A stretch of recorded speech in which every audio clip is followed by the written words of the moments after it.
Once an empty canvas, brought to life, built by beliefs and foundations, an expectation of beauty and form. But not all is for everyone to see. The discipline, the repetition, the strokes, the overflow. In the end, only for him to see. Rhythms of Grace.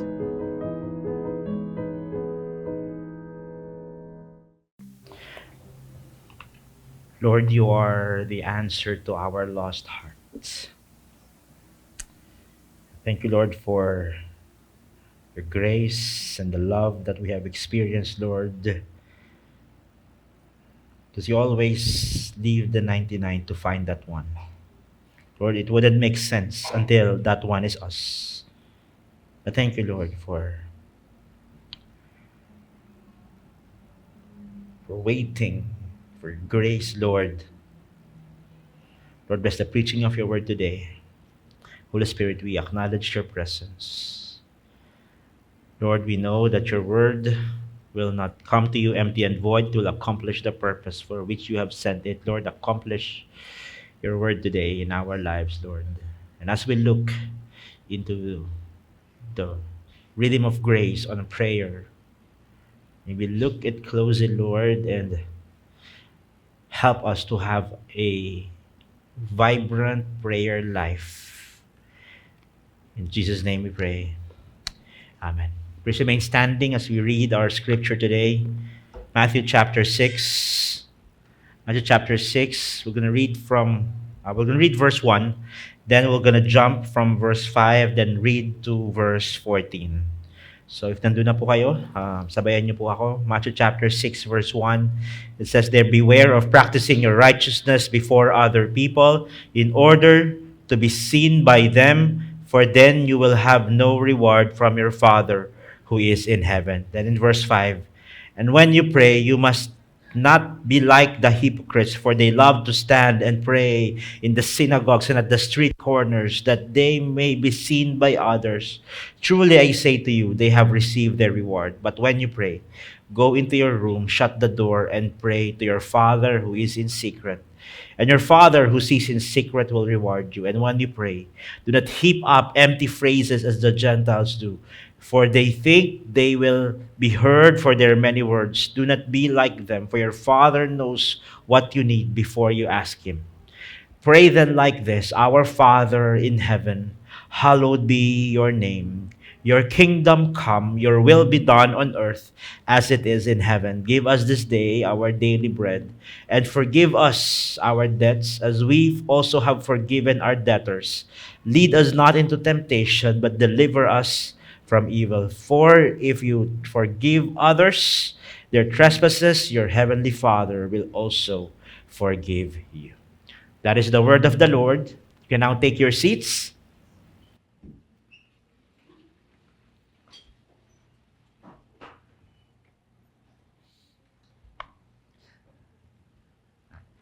Right, good morning po sa inyong lahat.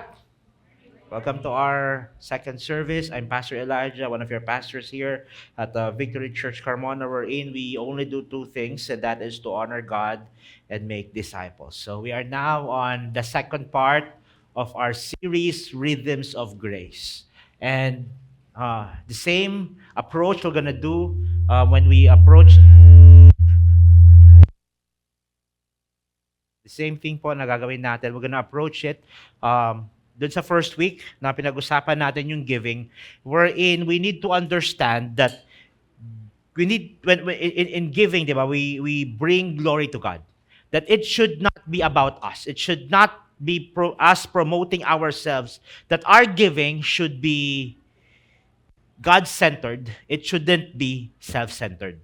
So yun din po yung approach na gagawin natin when we look into prayer today. So this is the second part of our rhythms of grace.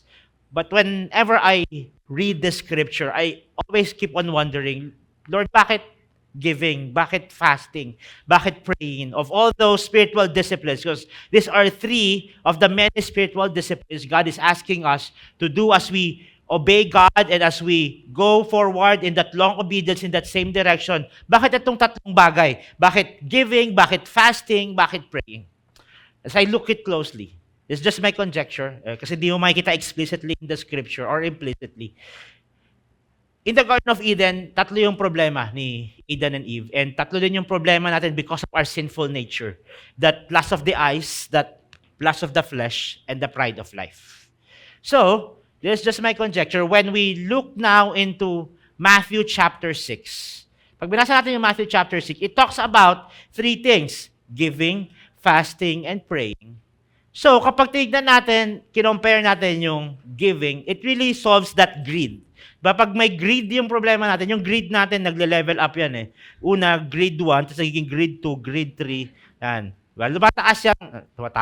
Ilang taon na natin ginojoke, pero natatawa pa rin tayo. Pero tumataas nga yung level of greed that we have. And giving is as God instructs us now to give, that it should be God-centered and not self-centered. Now, natatanggal yung lust of the eyes. So in a sense, it's a tool that God is asking us to do as a spiritual discipline to battle. That when we battle that lust of the eyes, greed, for example, greed, giving ang solusyon. When we go to the battle of lust of the flesh, it's actually about fasting, is about denying our flesh. So we'll talk about it next week.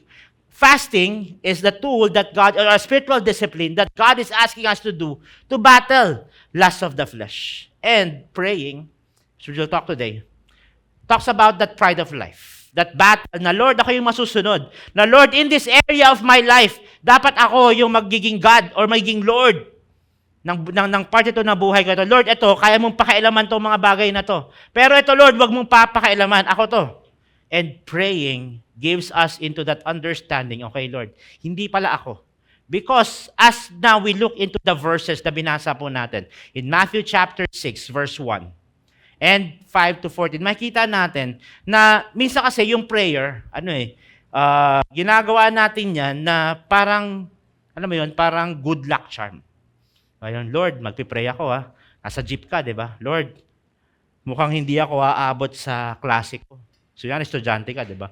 Lord, mukhang hindi ako aabot sa klase ko. So ipagpipray ko, Lord, na malate din yung professor ko. Na pagdating ko, mauna ako bago siya dumating. Di ba? Yan. So, minsan ginagawa natin good luck charm. Di ba? But we look into prayer, it is Jesus who exemplified that life of prayer. It is Jesus who exemplified that life of prayer. Because prayer is, as giving, it's always a pursuit of God. Whenever I talk about prayer, lagi pong naalala ko yung lola ko, yung my mom's side na nanay niya, when he was saved at latter part of her life. So ngayon, grabe yung fire niya kay Lord talaga. Even if matanda na siya. Kaya minsan kapag yung almusal kami, di ba?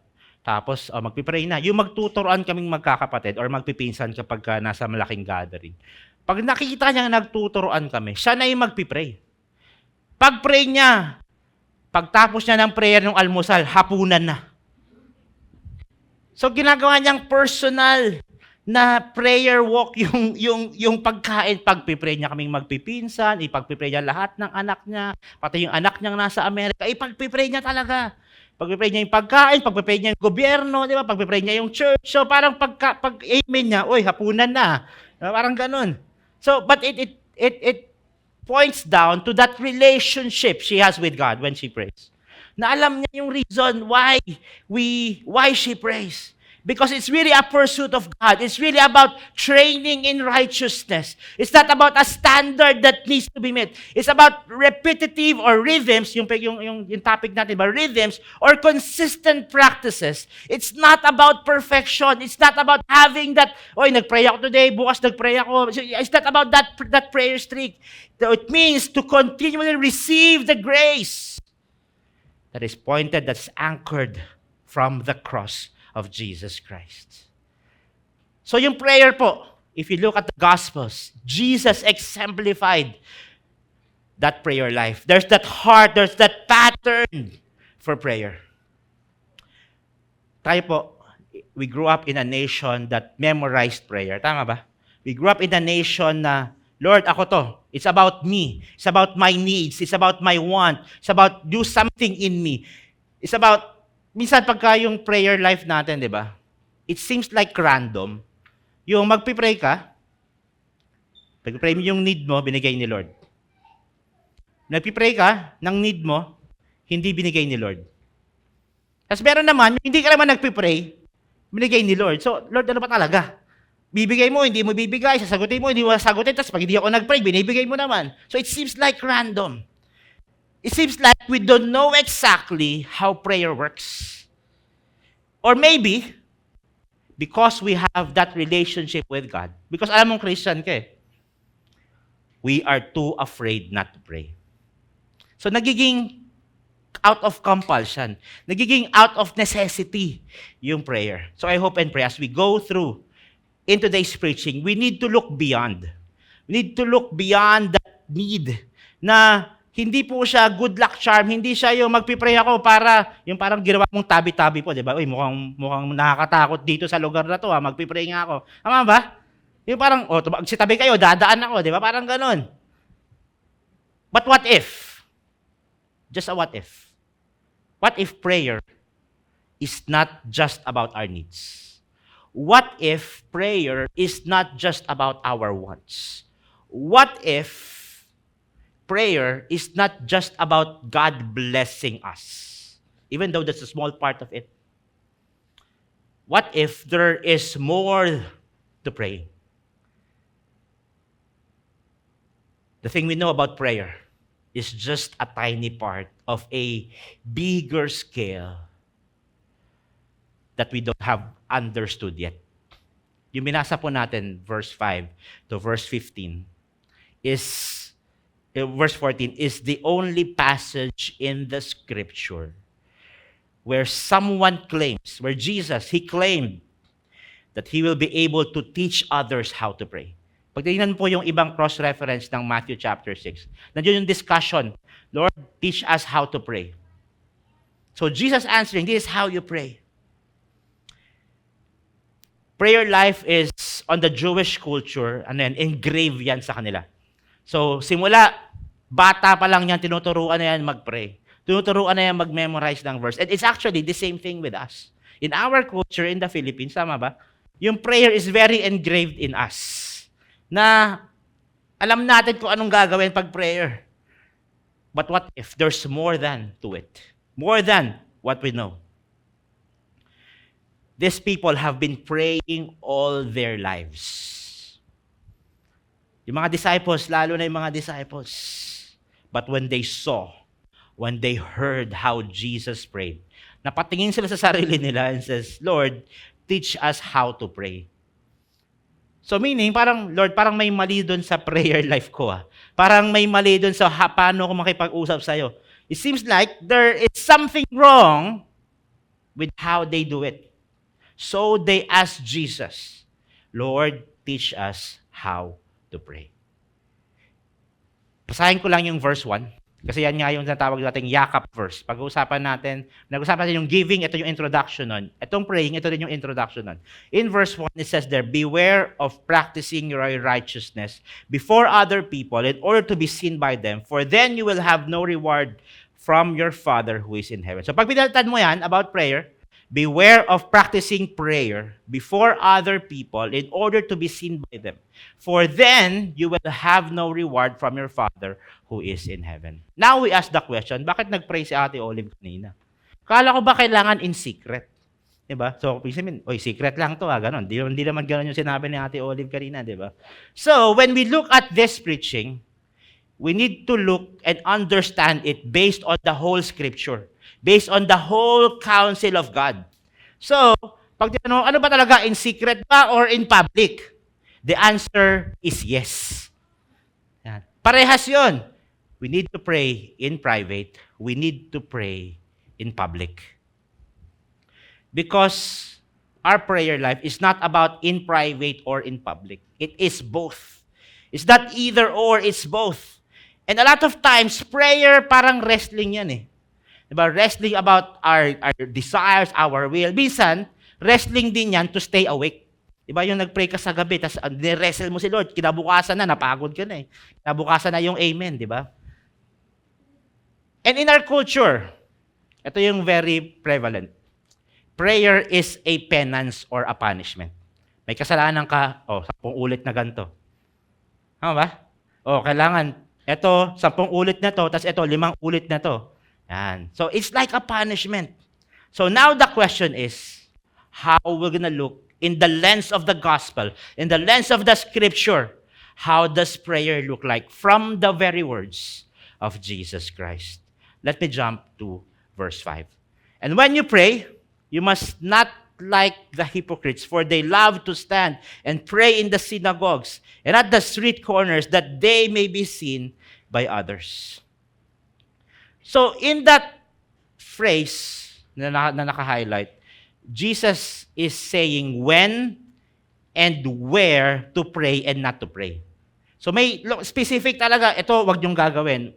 So, does it mean na, yung example ko kanina, na pagpipray sa jeep, does it mean it's wrong? Does it mean na mali siya? Here's what I believe. We can pray anywhere. We can pray anywhere. But, when Jesus is teaching the disciples how to pray, He is teaching them there is a proper and improper place. Bakit? In verse 6, it says this, "But when you pray, go into your room and shut the door and pray to your Father who is in secret." If you read the previous verses, Matthew chapter 4, I think. Matthew chapter 5. 4. That story about Jesus praying in the mountain. That story about Jesus praying in the wilderness. So, when we pray, this is what the word says. Get yourself a specific spot to pray. How about those verses na sabi, we can pray anywhere? The answer is yes on both. That yes, there will be times that you need to pray in public. Sa jeep, papunta sa trabaho, sa sasakyan. And there is that specific place and time where we need to pray. Our prayer life is a journey. There's that rhythms of grace. How many of us, yung prayer life natin, yung pagtinignan mo talaga sa sarili mo, mas maraming me about me than about God. Mas maraming request about our needs, our wants. This is what I want, Lord. There's nothing wrong with that. But we need to go beyond. We need to look beyond it. And this preaching is about that. There's that philosopher that said it's a insanity if you do the same thing over and over again and expect a different result. It's insanity. So now when we look into these verses, we need to go past beyond our own understanding of prayer. We need to go beyond that me-centered prayer. We need to have a specific spot and a specific time. Find that rhythm of grace where to pray. It's like marriage. Meron sa marriage life natin, tayong mga mag-asawa, merong mga binabattle natin yung situation that we have. So now we talk about it. Tama? There's nothing wrong with that. Pero there are situations in our life na medyo intimate ang conversation. Na medyo masinsinan ang usap. Na parang we need to have that to make time para pag-usapan yung mga mahihirap na bagay. And hindi naman siya one over the other. It should be both. The same thing with prayer, that yes, there will be prayers that papunta ka sa work, papunta ka sa trabaho, but yes, there will be also prayers na dapat intimate. Marriage is actually a mirror of the gospel of Jesus Christ. In verse 6, ang sabi dyan, when you pray, go into your room and shut the door and pray to your Father who is in secret. And your Father who sees in secret will reward you. So pag tingnan mo yung verse, yun lang pala yung kailangan gawin. Kailangan lang pala mag-pray ako, shut the door, pray to the Father who is in secret, and then my reward will come. That's the wrong interpretation of it. Yung hindi siya, if ginawa mo to, then ito yung reward. Hindi siya ganun. It's not about getting what we want. It is not the reward. Yung gusto yung pinagpipray natin, hindi yun yung reward. So ano ba yung reward? Babalikan natin yan. That question. Yung reward na yan, babalikan natin yan as we go through the text. So ito yung sinabi. So ito yung sinabing hindi bawal, na ito yung sinasabi ni Christ. This is now, when you pray, this is how you do it. Do not heap up empty phrases as the Gentiles do, for they think that they will be heard for their many words. So when we pray, have you asked the question, Lord, ano bang sasabihin ko? Ano bang ipagpipray ko? Here's the thing, folks. God is not impressed with the quantity, with the volume, with the eloquence, or maybe certain magical phrases na ginagamit natin. Pag ginamit ko itong phrase na to, Lord, alam ko na ibibigay mo eh. God is not concerned about those things. We don't move God with our prayers. We don't move God with our words. And a lot of times, as Christians, minsan ginagamit natin yung prayer as a worldly saying, that manifesting thing that the world is saying. Diba? Parang dinadaan mo sa prayer, Lord, binamanifest ko na ibibigay mo sa akin. Diba? Dinaan mo pa kay Lord. But that's the world. Yun yung sinasabi ng world. So it's not about eloquence. You know what it's about? Heartfelt prayer. A heartfelt prayer. Kaya ang sabi ni Jesus in the next verse, do not be like them. For your Father knows what you need before you ask Him. So how about those verses na, alam ko ba, pwede akong mag-pray ng need kay Lord? How ba kailangan ko mag-pray? Kailangan ko mag-pray ng sinasabi ko kay Lord kung ano yung kailangan ko. So when we pray, we ask the question, what am I going to say? So it seems like parang nagbabanggaan yung dalawang scripture. But it's not. This is how now we interpret the whole counsel of God. God is saying here, ask me your need. But do not spend a lot of time with it because I already know what you need. So yung prayer life natin, because alam na ni Lord kung anong kailangan natin, we should not spend a lot of time asking Jesus what we need. It says, get out of the way. Get that out of the way. I know what you need. But we still ask. It should be beyond the me prayer. It should be beyond what we need. The reward is not the answer of the prayer. Hindi yun yung reward. You know what the reward is? When you close the door, when you pray to your Father in secret, you will cultivate intimacy with God. And that's the reward. Yung intimacy natin kay Lord. The reward is not the need, the answered prayer. When we pray, go into the room, shut the door, and pray to your Father who is in secret. Because the reward is the personal intimacy with God. Paulit-ulit ang sinabi, or the past few preaching, salvation is free. Discipleship will cost us our life. And discipleship, as part of it, is that rhythm of grace. Giving, last week we talked about. Today we talk about praying. So it will help us now go into that same long obedience, into that same direction that yes, salvation is free. Meron kang relationship kay Lord. We are sons and daughters of Jesus Christ. We are children of God. But intimacy with God is a choice. Intimacy is a result of choosing God over and over and over again and to cultivate that relationship. The question is, will you choose to cultivate your relationship with God? Because it needs to go beyond what we need. It goes beyond what we are. Folks, salvation is free. But intimacy with God is a choice. And to us that doesn't have that, that intimate relationship with our parents, for example. Yung alam mo namang anak ka, di ba? Alam mo namang kapatid mo, pero wala kang intimate relationship. It's the same thing. Kasi yung intimacy sa relationship, hindi yan nakukuha ng hi and hello. Hindi yan nakukuha ng mabilisan. It's a lifetime of choosing, Lord, I'm gonna cultivate my relationship with you. The personal relationship with God is the most important thing. It's not about finances. It's not even about ministry. It's not about our works. It's not about even the church. It's not about family. Our personal relationship with God is the most important thing. Because pag okay yung relationship natin kay Lord, kapag intimate yung relationship natin kay Lord, nag-outflow yon dun sa relationship natin with our parents, with our spouse, with our children, with our work, with our businesses. Lahat yun nagiging outflow lang. Remember that illustration I used a few weeks ago? Yung si God yung nasa center, pag pinalitan mo, kahit ano doon, finances ipalit mo doon, relationship ang ipalit mo doon, work ang ipalit mo doon, it will all be a house of cards. Lahat yun magpo-fall down.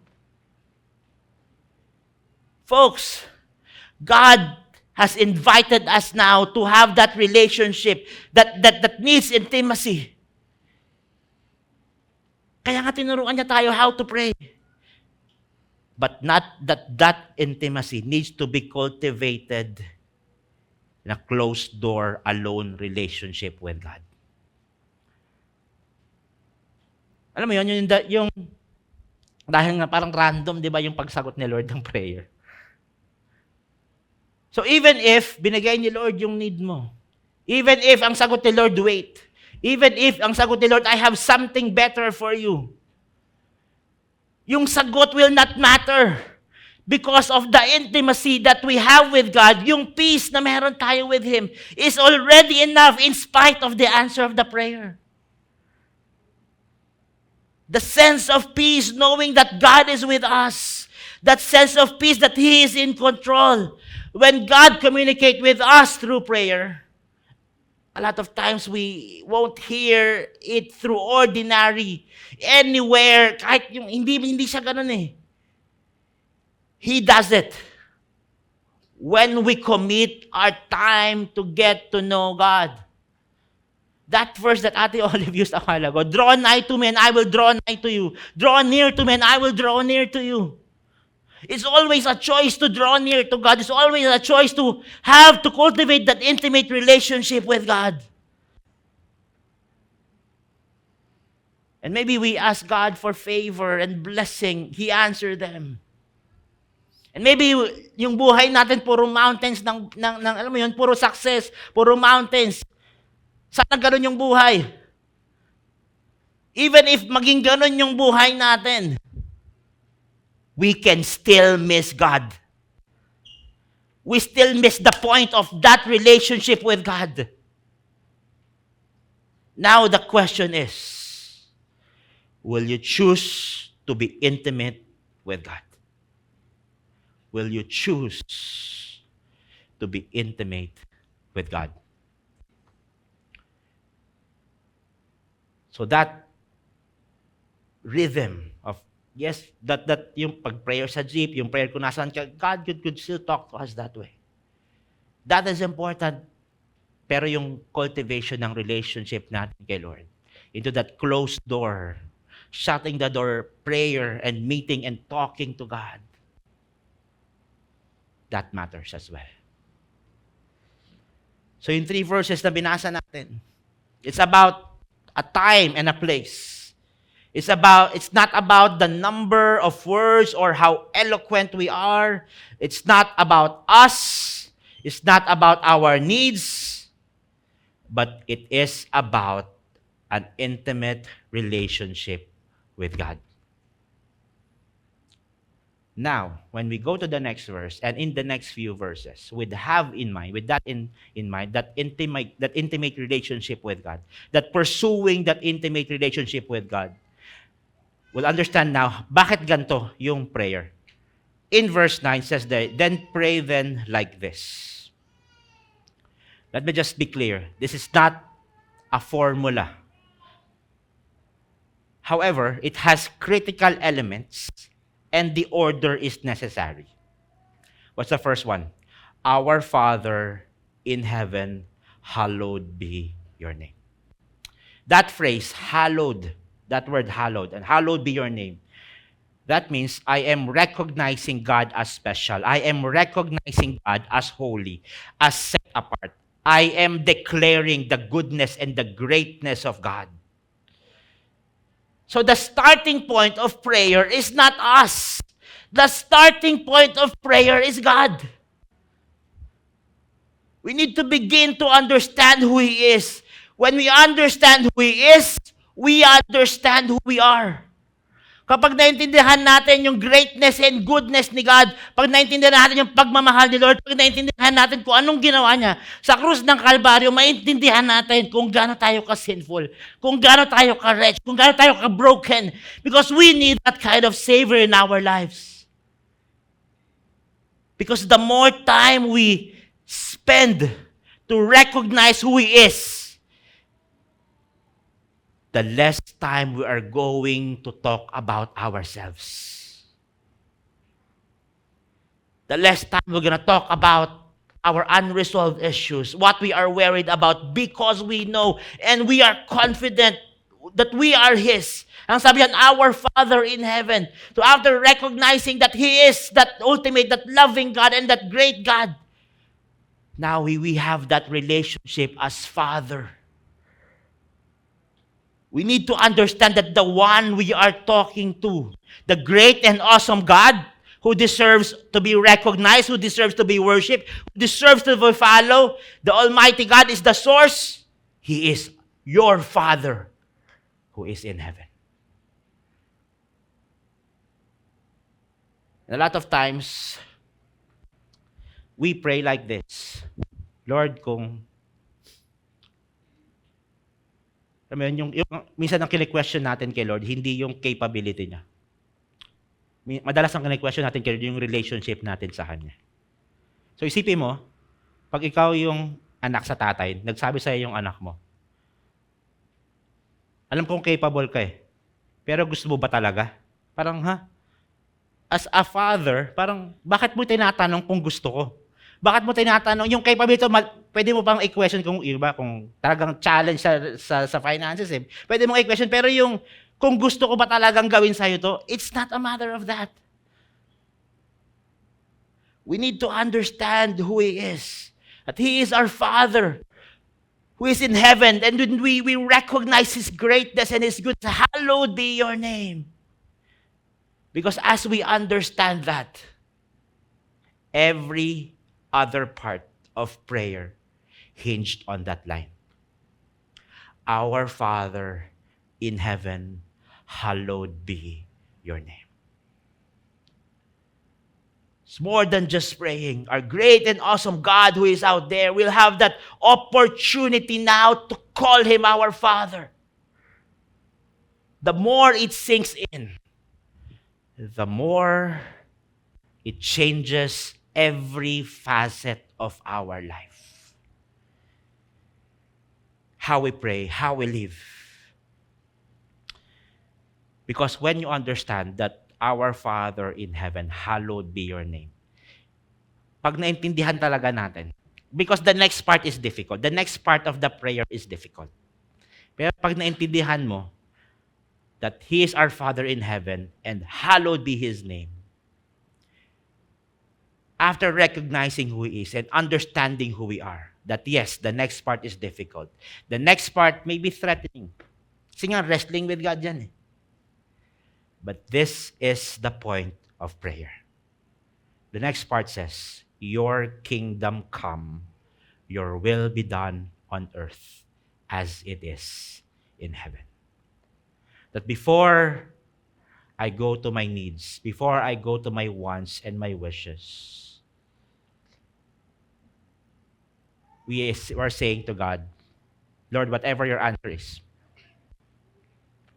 it is always your will first before my will. It is always your kingdom first before my kingdom. Lord, ikaw yung masusunod bago ako masunod. Kasi naintindihan natin yung intimacy with God is important. Naintindihan natin that us understanding that He is our Father in heaven, That hallowed be His name. Now, when we go to that phrase and says, your kingdom come, your will be done. You, Lord, go first before my agenda. Your agenda will go first. Because the point of prayer is not for us to get what we want. The point of prayer is to align our wills to God. Pag naintindihan po natin yun, that's where life begins to change. That yes, it will be difficult. That yes, having that control, releasing that control to God is difficult. But that is dependent on our intimacy with God. Pag binigay mo na kay Lord, Lord, sige, ikaw na yung masunod. Sa buhay ko, meron tayong mga prayer na gano'n yung we've been fighting over and over with God. Tapos nung napagod na tayo, sumuko na tayo, Lord, ikaw na lang bahala. Sa dyan na. Because that's where our life begins to change. The length of our prayer is not determined by the willingness of God. Because God is always willing and He is able. It is determined by the condition of our hearts. Kasi naintindihan mong willing si Lord, naintindihan mong able si Lord eh. And now as we now say, Lord, not my will but yours be done. Yung puso naman natin ngayon ang tinitignan natin. Because it's not about what's in our hand. It's about what's in our heart. Because prayer is about intimacy with God. Acknowledge who He is. We will know who we are.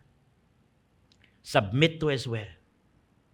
Acknowledge our dependency on Him.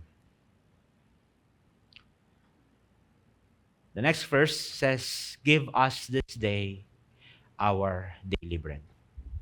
So when Jesus said this, malamang yung nakikinig, nag-time travel dun sa time ni Moses. Because this phrase, give us this day our daily bread, is a conversation of God to the Israelites when they were walking 40 days in that wilderness. Diba yung daily manna na binibigay ni Lord, na bawal kang kumuha para sa kinabukasan because you know that God will provide. So I'm gonna get what's just for today, except for before the Sabbath. So malamang nag-time travel. You know what God is telling us in this phrase, give us this day our daily bread? Yung provision natin na meron tayo. Because He is able and because He is willing, because hallowed be His name, yung dependence ng provision natin wala sa atin, nasa Kanya. Wala sa atin. We now submit our will to God. So yung provision, that daily bread that we have, that dependence for provision is in the hand of God. So we need to ask. We need to ask in view of our dependence to God. When we ask for that daily bread, so parang nagta-time travel din tayo, Lord, nag-provide ka nitong season na to ng buhay ko, Lord. Pinatunayan mo na you are willing and you're able in that season of my life. That daily bread that I prayed, Lord, and in faith, I'm gonna pray it over again today. Give me this day my daily bread, because yung dependence ko, Lord, wala sa katrabaho ko, wala sa negosyo ko. Yung dependence ko, Lord, nasa iyo. And then in verse 12, says there, and forgive us our debts as we also have forgiven our debtors. So not only dependence for provision, but also dependence for the pardon of sin. Dependence for the forgiveness of sin. When we were doing that preaching huddle, medyo dito kami nagtagal. Medyo maganda ang usapan namin dito. When we talk about forgiveness. Because a lot of times, forgiveness is something na napakadali natin gawin. Tama ba? O. Mahirap, di ba? Tama ba? O ako lang? Dalawa kami ng Ate Olive, yan. Tama ba? Forgiveness is something na napakahirap natin gawin. But He said that, forgive us our debts as we also have forgiven our debtors. So, pinargive tayo ni Lord, and now we could forgive our debtors. Now, every problem is a gospel problem. We need to understand that the starting point of forgiveness is not ourselves. The starting point of forgiveness is God. On the cross, He exemplified it. Nakapako siya. Ano yung isa sa mga last words niya? Father, forgive them for they do not know what they are doing. So bakit, isa yun sa mga puzzle ko bakit hindi niya sinabing, I forgive you? Because He is exemplifying that forgiveness, the starts of forgiveness, starts with God. And now as you experience forgiveness, you will give forgiveness as well. That the starting point of forgiveness is God. So now yun, pag merong nagkasala sa atin, di ba, isipin mo yun. Minsan pa yung mga may kasalanan sa atin, hindi nila alam na may kasalanan sila. Tama ba? Yung, pag makasalubong mo sa, sa Walter Mart, di ba? May kasalanan sa akin, pero di niya alam, hinihigit-higitan mo pa ako, may kasalanan ka nga sa akin, di niya nga alam eh. Di ba? So, imbis na papasok ka ngayon sa grocery, nakita mo nandun siya, punta tayo sa kabilang side, sa chat time ka pumunta. Kasi makakasalubong mo siya. And yung forgiveness, kaya natin, unforgiveness, akala natin kaya nating dalhin. At first, yes, kaya natin gawin. Pero mga ulit ng bag. Yan. Itong bag na to, medyo magaan, pero maraming laman eh. Diba? Medyo magaan. Kaya mong dalhin, tama? Pero isipin mo, buhatin mo siya ng ganito for the next 24 hours. Anong mangyayari? At first, kaya mo. Panis to, wala yata ang 2 kilo. Pero buhatin mo in the next 24 hours. Tapos minsan, di ba, since maraming taong kagalit, may, yung that needs your forgiveness, di ba, minsan dadali mo pa. Dalhin ko ulit to, dalhin ko ulit. Dalawa na dala-dala mo ngayon. Ay, kaya pa, mabilis lang, magaan. Pero buhatin mo in the next 24 hours, sige mo, pagod na ako pero ayaw mong bitawan. Ayaw mong bitawan because we need to understand that the heart for forgiveness is the gospel of Jesus Christ. Forgive us as we also have forgiven them. So pag naramdaman natin yung forgiveness ni Lord sa mga buhay natin, that yes, it will be difficult to forgive. That yes, it will be difficult na, minsan yung, yung pinatawad mo na, pero pag tuwing magkasan, binuhukay mo ulit, di ba? You keep that record of wrong. When we do that, talagang hindi ka pa nakapagpatawad. So we need to pray that prayer on that cross, Father, forgive them. Lord, forgive them. Lord, forgive them. Over and over again. And the time will come. As you pray, Lord, forgive them, you're gonna pray, Lord, I forgive them. Time will come that you will say, Lord, I forgive them. So dependence for the pardon of sin. In verse 13 it says, 13 it says there, and lead us not into temptation, but deliver us from evil. So that is also dependence from protection. Dependence from protection. There's the story of David Livingstone. He was from Scotland. He went to the tribal area of Africa. As he was preaching the gospel, yung tribe na leader, sabi niya, kailangan mo nang umalis dito kasi pag di ka na umalis, papatayin na kita. He prayed about it. Sabi niya sa buhay niya. Di siya tumakbo. Sabi niya, Lord, I'm gonna face this. Kasi I know, ito yung pinapagawa mo. So I'm gonna face the consequence. Kung mamamatay ako, Lord, ikaw na yung bahala. They prayed that night. Now, they asked the church na malayo to pray for them as well. They prayed that night. When the morning came, hindi sila pinatay. Ang maganda pa doon, na-save yung village. So, nagkaroon ng conversation. So, nung tatapos na yung mission trip, nagkaroon yung conversation David Livingstone with the tribal leader. Sabi niya, alam ko there was a time na na ipapapatay mo ako. Bakit hindi mo ako pinapatay?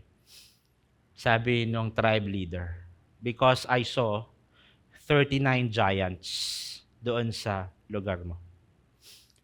39 people with them doon sa lugar mo. It didn't make sense to David Livingstone. Napaka-specific naman yung 30. Kasi yung binilang ng tribal leader, diba? 39.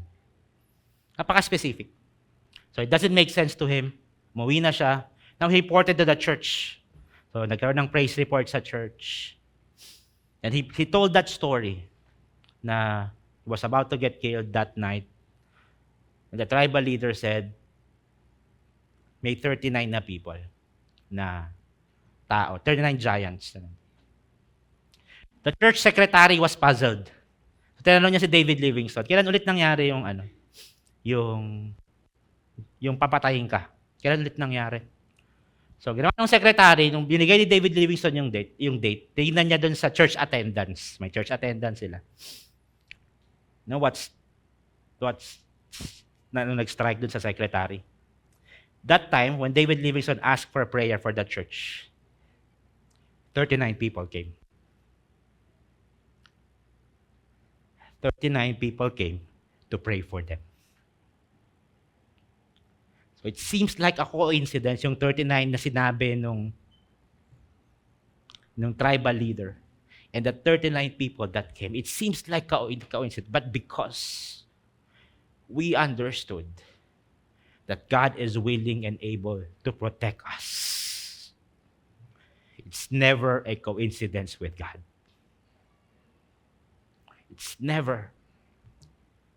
It is never a coincidence with God. So when they prayed, lead us not into temptation, but deliver us from evil. A God that we serve, who is hallowed in His name, will be able and willing to deliver you from that. Dependence from protection. Maybe you're that person na nagsastruggle sa prayer life mo and says, Lord, I haven't prayed for a long time. That's okay. God is excited in speaking with you again. Kaya nga to rhythms of grace. Because as we are saved by grace, that yes, when we fall, we stand in grace again. What if I go to my room, close my door, and 5 minutes lang? That's okay. Because our relationship doesn't start with long conversations immediately. What if ang prayer ko, ako pa din, me prayer, I ask God for things. Go ahead. Still pray. Let it grow from there. Just go to the room and close that door. Start where you are. That's okay. God understands. We are saved by grace, then we stand in grace again. What's important is that long obedience in that same direction, pursuing a relationship with God. That's what is important.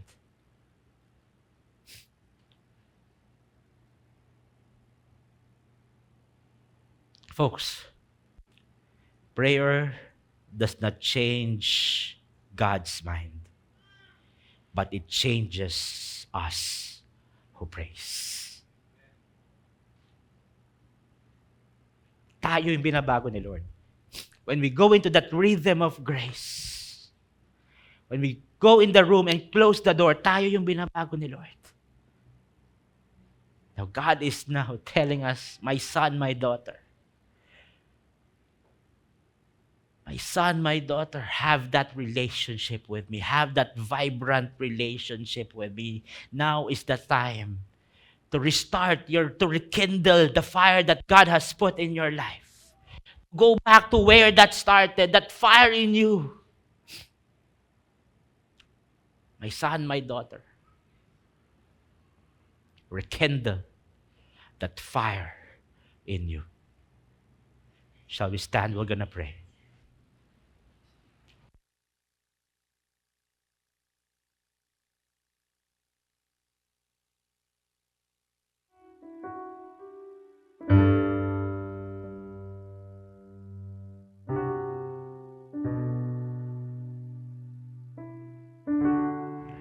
Lord, we thank you for that gift of salvation. Lord, we thank you that through the cross, you have adopted us as sons and daughters. And now we could call you our Father in heaven. We praise your name. We say, hallowed be your name. Because of that, Lord, you have given us the privilege to come to you in confidence and freely, because we know, Lord, that you are willing and you are able, Lord. Lord, we ask for joy as we go through that rhythm of grace, as we commit to a specific time and a place for prayer. Lord, we pray that as we do it in secret, and with our spiritual family, that we will grow in the knowledge of who you are, and because of that, our relationship with you will grow. Lord, we ask for your help, that we could disciple others as well. We could encourage others as well to have that vibrant relationship with you. That you will use each and every one of us as we disciple the next generation of leaders, as we disciple our family. Lord, you will use us, Lord, not to be focused on our needs, but would give us a heart for others that will seek you and will follow you, Lord. Lord, thank you. Send these people off. Lord, I pray for grace. Help them, Lord, to find that rhythm in their prayer lives. Help them, Lord, to pursue that intimate relationship with you. And you will use them, Lord, as a salt and a light into their family, in their community, in their businesses, in their workplaces. As I send these people off, Lord, I send them as disciples who will always choose to follow you, will always choose to have that intimate relationship with you, Lord. I send them off now. In the name of the Father, of the Son, the Holy Spirit, in Jesus' name we pray.